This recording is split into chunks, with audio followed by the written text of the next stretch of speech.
What's up, everybody? This is Jason at Port Watch Auto. Today we're doing a water pump and fan clutch replacement on an 06 Chevy Express 4.3 liter V6. They're a pain in the butt to get the clutch fan off because of how tight it is. So I removed the whole assembly together as a whole and then disassembled it on the bench. So we're gonna get started. So first things first, I am going to take these 10mm bolts out of my air box and my coolant reservoir. There's 3 10mm here, 1 in the coolant reservoir and 2 in the air box.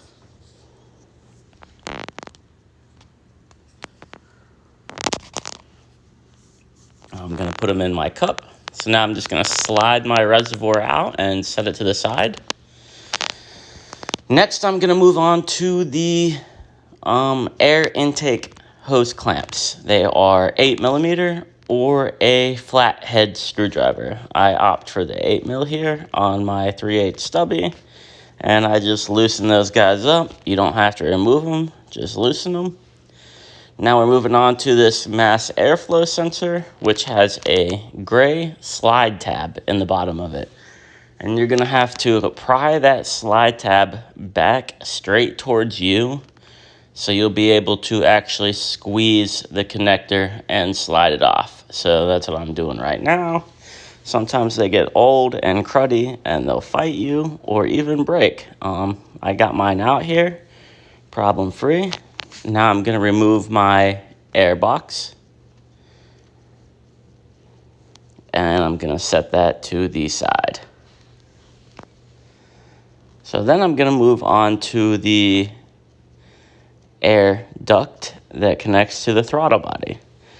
And there is a single 8mm or flathead screwdriver clamp on the throttle body side of it. It's kind of far back there. I used the flathead for this one. I don't know if you can see that, but there it is. You'll see it. Just follow that black pipe till you see a hose clamp. So we're going to remove that. I use a flathead screwdriver because it's just easier to get in there than a socket or a ratchet. So I'm just going to loosen that guy up, and then I will be able to slide it off of the throttle body.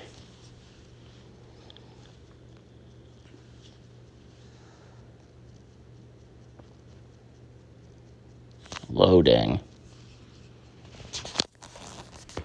There I go. Slides right out. It is marked one side for the throttle body, so you know how to put it back. I like to lubricate my hoses and my hose clamps just to make them a little easier to slide off. So now I'm going to grab my 90-degree needle nose here, and I'm going to squeeze this spring clamp till it's open. And then I'm going to slide the hose and clamp off of the radiator. I have a catch pan underneath the vehicle. I recommend you doing the same thing, but it is very hard to catch every bit of fluid. I know some people would drain the entire cooling system first, but this one had been leaking for quite some time, so there was not a whole lot of coolant in it. Now I'm going to remove these 4 10mm bolts holding the fan shroud on, and then the other 4 10mm bolts on the other side of the shroud. So there's 8 in total. I'm going to use my stubby ratchet and a long extension and a 10mm socket. And I'm just going to remove all of those bolts.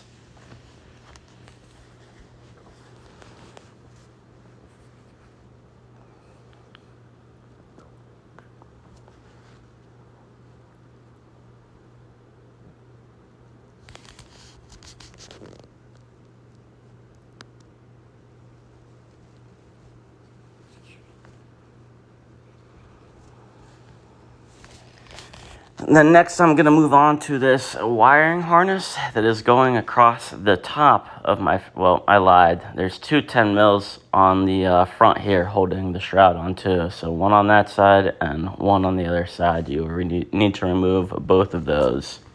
Got ahead of myself. So now I'm going to remove this wiring harness going across the top of the fan shroud. And for that, I am going to use a trim removal tool. And I'm just going to pop them up like so. Boop. 1. Boop. 2. And boop. 3. So 3 of those. Gonna kind of move this harness up over the oil fill tube. Keep it out of the way. You also need to remove a 10mm screw style bolt on the side of the transmission fill tube. It is right above the alternator there. I don't know if you can see it. You'll need to remove that. And then there's one on the opposing side you'll need to remove. I'll show you in a second. But I'm going to use a long-handled 1/4-inch ratchet with a 10mm.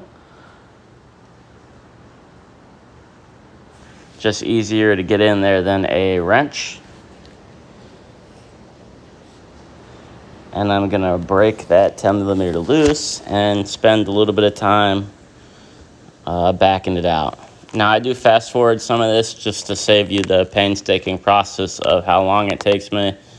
But, you know, just have some patience and keep working at it, and they will come out. No way to fit a power tool back there, so forced to use hand tools.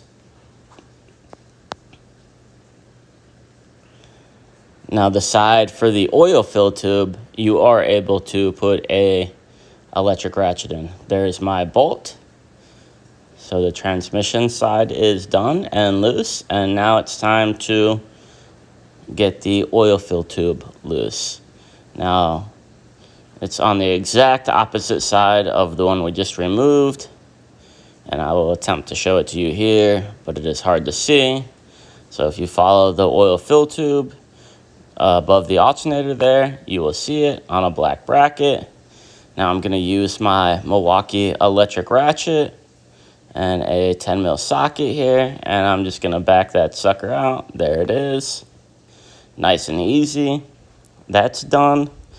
So now all that stuff has some wiggle jiggle room, so you'll be able to get this fan shroud out. Now, there's no right way to do this. You just don't want to damage the radiator or break the shroud. So wiggle it, jiggle it, pull it, however you got to do it to get it out of there. Just keep fighting it, and eventually you will figure out the sacred geometry, and it will come out like it did. Now I'm going to remove my drive belt. So I have my 3/8 ratchet in the tensioner there, and I'm just going to push down on that ratchet to release the tension, and I will slide the belt off. Now, if you're going to try to remove this fan while it's in the vehicle, you're going to want to leave the belt on just to keep some tension on it and hope and pray you can get a good swing, turn, or pull. It is extremely difficult to remove the fan inside of the van, even having the proper tools. There is just not a whole lot of room to work. So I opt for removing the entire unit, and I put it on my workbench and break it down there. So now I'm just lubing up the outlet hoses on the water pump so I can get the hose clamps off of them. You have 3 altogether. One is a lower radiator hose, and the other 2 are outlet hoses. I'm going to remove the tensioner just to afford myself a little more working room to get the water pump bolts out. And that is a 15mm. I'm going to use a ratchet wrench to remove the tensioner.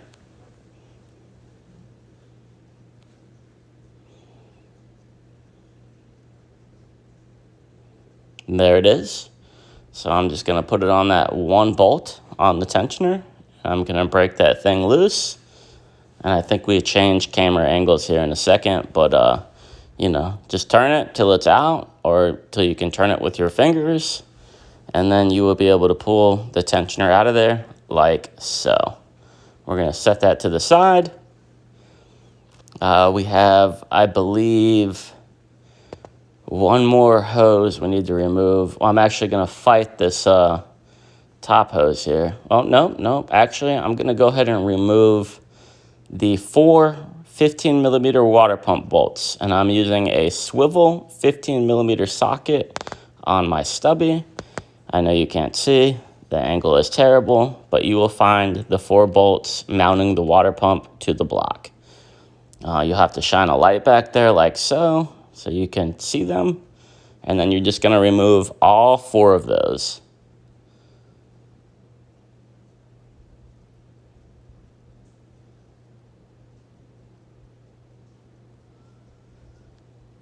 And once you do that, you will be able to pull the water pump out a little bit just to give you some more space to get the hoses off of it. So there I am, just tucking in between the fan blades with a long extension and a swivel 15mm socket. And I'm going to take those bad boys out of there.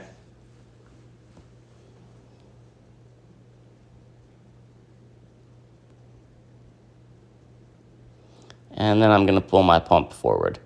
Then you will notice the hoses that need to be removed from the top of the water pump.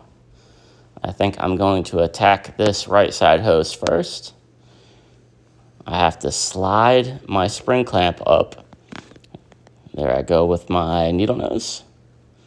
And it's just way easier when you lube them up to move those clamps around.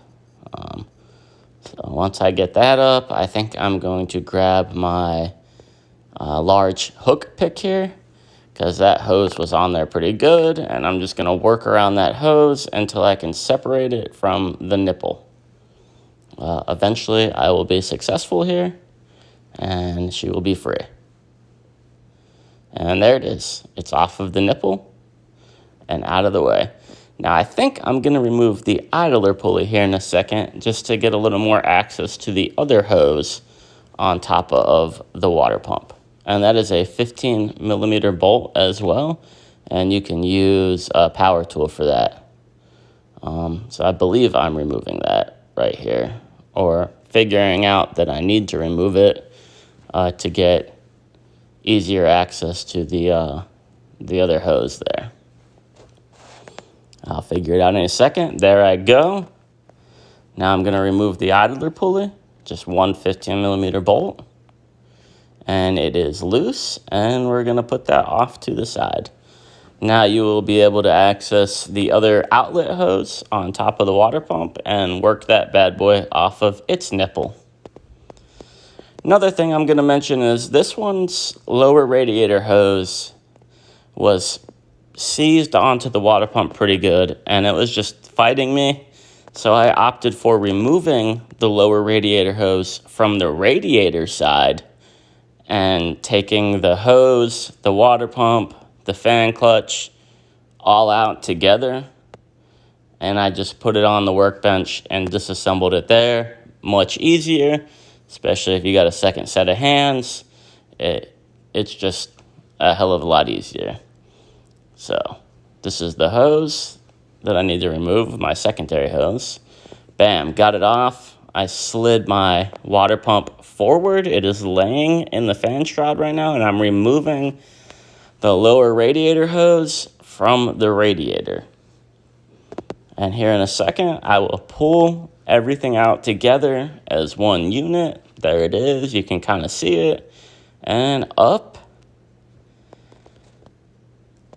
and out of there here in a second. I got in a hurry. I do this professionally, so time is money. So I did not film myself disassembling this thing on the workbench, but it is fairly straightforward. You need to hold the water pump pulley with something and bust the clutch fan loose with an adjustable wrench or a clutch fan wrench or whatever you have that you can bust it loose with. There's just not a whole lot of room inside the van there to work at that, and those things are on there extremely tight. Very rarely do they come off nice and easily. So it's all out. Now I clean up the mounting points. I didn't film that either. I'm terrible. I clean them up with Scotch-Brite. I actually have pads that go on my drill. So here's the new pump. I've RTV'd the gaskets to the back of it. I've put all 4 of my bolts into the water pump. Now, setting this thing back in here is probably the trickiest part. It goes very smoothly for me, but I got all 4 of my bolts in it. My gaskets are RTV'd on the front and back side, so I'm gonna kind of line it up. I'm gonna have my ratchet and 15 millimeter and extension in my right hand. Gonna line it up the best I can, and then I'm gonna drive the top right water pump bolt into the block. You see it here. I'm gonna put my socket on the bolt. Make it readjusted, readjust my light. All right, you wanna be very careful here that you do not knock the gasket off. It goes smooth for me, doesn't always go that way. So I've gotten my top right bolt, I know the angle's terrible, but I've gotten my top right bolt threaded in somewhat. So now I can slowly adjust the rest of it till the other holes line up, and then I can drive in the 4 bolts. So I'm just gonna start the 4 bolts and then go back and tighten the 4 bolts. And then I'm gonna go back and put a manual ratchet on the 4 bolts just to ensure that everything is tight and snug. This part is kind of tricky. I've done it a gazillion times. You just kind of got to get a feel for it, and hope that you get it lined up. You know, the easiest way to do it though is to have the ratchet in your hand already. Use your left hand to hold the pump up so you can see where the holes are. Put the ratchet on your bolt. Start driving it in when you're close, and then work your way around it. So she's in there. Now I'm gonna spray down all of my nipples here in a second. Well, right now I'm hand torquing it. Then I spray down all of my nipples for the rubber hoses with PB Blaster just to lubricate them. Makes it a lot easier for you to slide the rubber hose back in place. I hate fighting those things, so I lube them up, and it just makes my life a little bit easier. Or I might put the tensioner back in right now. I don't remember exactly, so we'll wait and find out.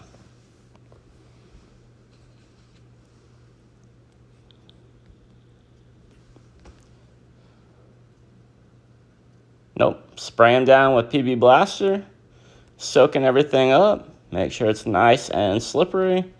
Gonna slide all of my outlet and inlet hoses back on, and then I'll slide. I've already reinstalled my lower radiator hose to the radiator side, so now I'm just gonna slide it onto the water pump there, which is what I'm doing right now. I think I have everything in place at this point.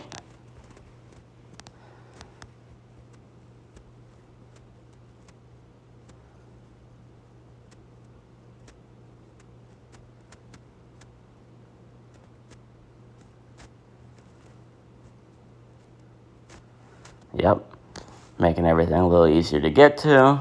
Now I'm gonna slide my clamps back to where they belong. Just work my way around it. There should be 3 clamps on the pump, lower radiator hose, and the upper inlet and outlet hoses for the pump.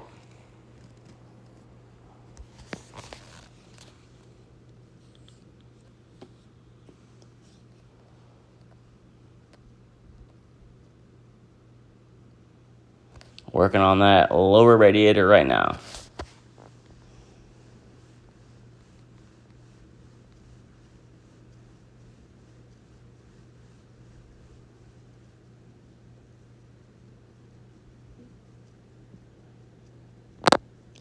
Got it on there. I think I need to readjust it a little bit. Yep, so I'm going to readjust it so it sits right. Make sure it's easy to get to in case this has to come back apart at any time. I think from here, I'm going to cut my tag off my water pump. Yep, there we go. And then I believe I put my tensioner back in next.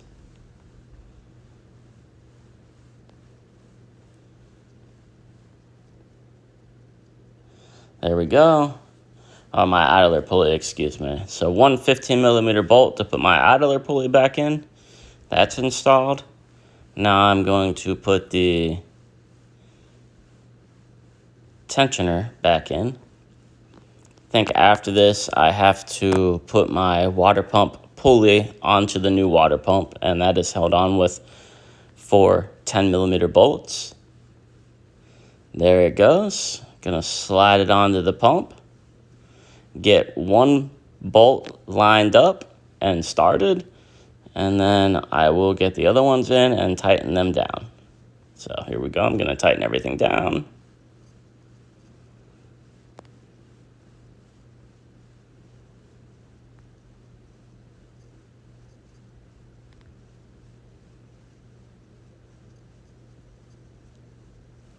Still tightening up that water pump pulley.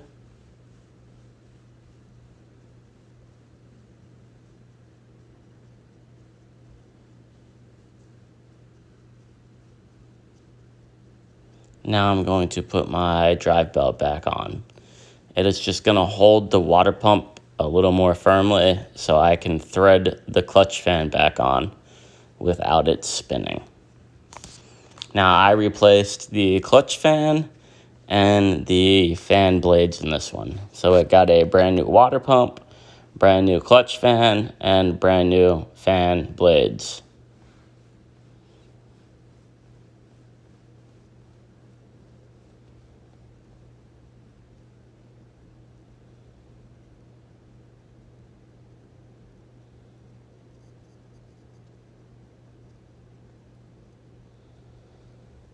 Got the belt on, making sure everything's straight. Looks good to me. Now I'm gonna spin my fan on. Now you just kind of got to get this thing lined up, and then you start spinning it. You can kind of see me doing it. I know the camera angle sucks. I promise to try to do better. My next video, it has been a while since I've made one of these, and I am trying to slowly work my way back into it. I bombed this one as far as angles go. So my fan is installed.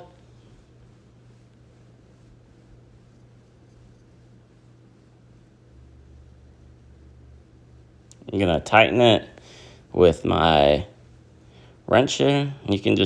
You can't really tell, but it's super tight in there to use that big ass wrench. That's why it is just so much easier to remove the whole assembly and take it apart outside of the vehicle. So it's tight now. I think from here I move on to my fan shroud.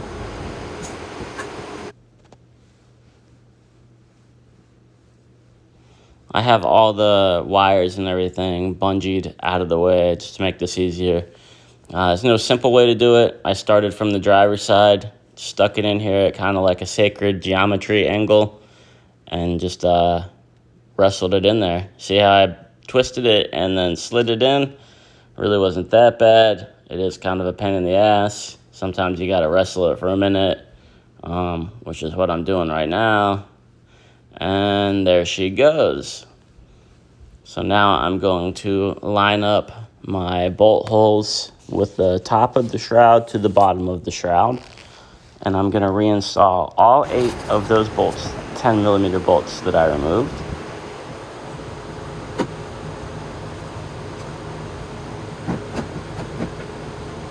Again, I'm going to use my electric impact with a long extension and a 10mm socket. Any second now. So I guess this time I start with the top 2. The 2 on the top front rail. 2 10 mils. Check.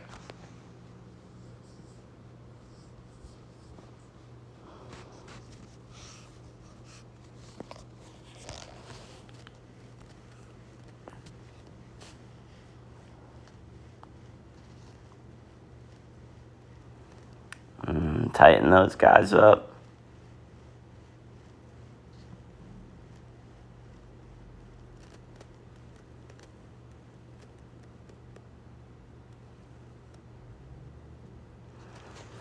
Now I believe I'm going to work the lower 8 back into place here.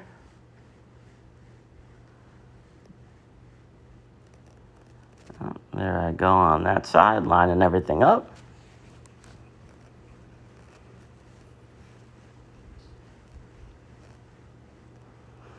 You can see my bungee cord up there hooked to the windshield wiper blades, kind of holding the hose and the harness up out of the way, just so, you know, you got a little more space to work. But getting these bolts back in.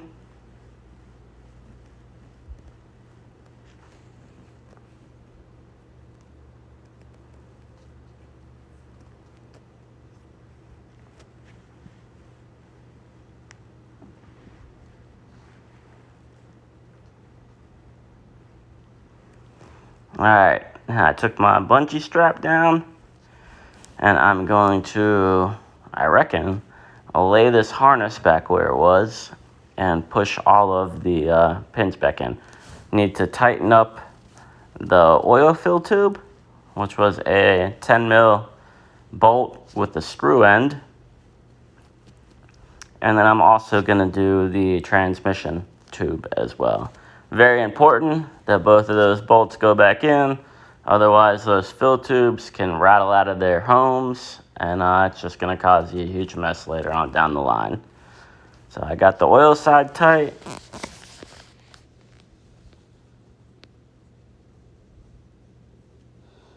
And then we're going to get the transmission tube side tight.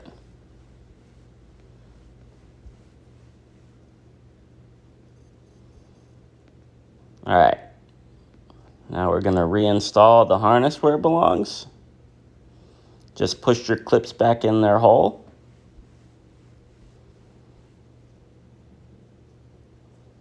Alright, now I'm going to put the intake tube back on the throttle body, I believe. And I spray some PB Blaster on the inside of it here.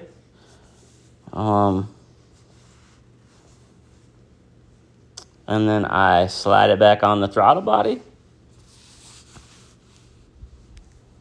And then I'm gonna, I don't know what I did there, but for whatever reason, I think might have adjusted the clamp so it would be easier for me to tighten.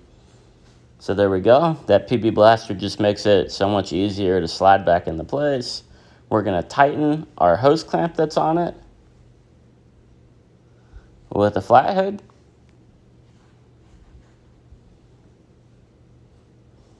That's done. And I'm gonna reinstall my upper radiator hose before I forget. Lube that bad boy up. Everything slide nice and easy.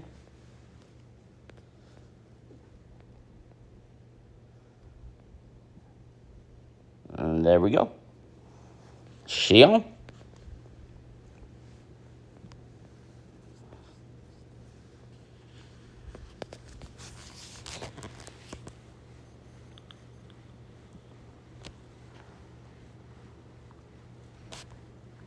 So I'm going to make sure my mass airflow harness connector is not tucked under anything, and going to slide my air box back together.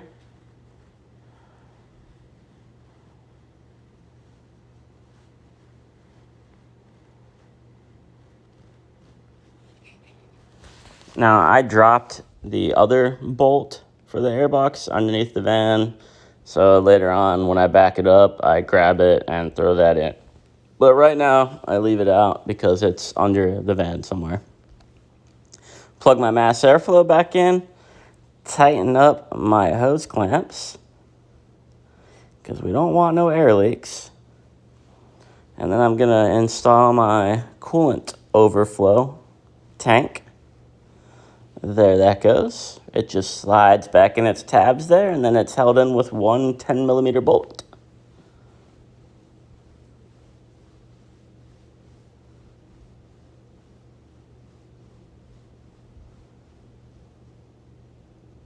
And that's where the bolt goes. Oh, I think I'm pointing there because I dropped that thing too. And I might have to put it in here a little bit later. Yeah, I do. I back the van up and find the 2 bolts that I dropped and put them in. But right now I'm about to fill the cooling system back up, and then I'm going to bleed it. For anybody that's never done this before, you pull the cap off and you fill it up with Dexcool. You know, we do 50-50, half water, half concentrated Dexcool. Fill it up all the way, and then I'm going to start the van, and I'm going to turn the heat on full blast, and I'm just going to watch it as it runs and gets warm. Now, if you keep checking to see if you have heat, that'll let you know when the thermostat opens. So, you know, as the coolant level goes down, just keep topping it off until it's at operating temperature and you have heat and it's at a normal level.